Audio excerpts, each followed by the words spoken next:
in. So special thanks to this company who was nice enough to send us the retractable safety gate for doorways, hallways, and bottom of stairs. Inside of here is your maximum width, height, etc. It's good for wide openings and doorways, and you have everything you need. It can prevent injuries and protect baby safety. Upper bracket, lower bracket.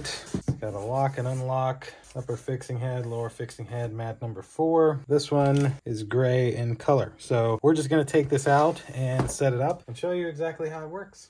So we have installed our 118-inch baby gate. Now we have installed ours to go from here over to here.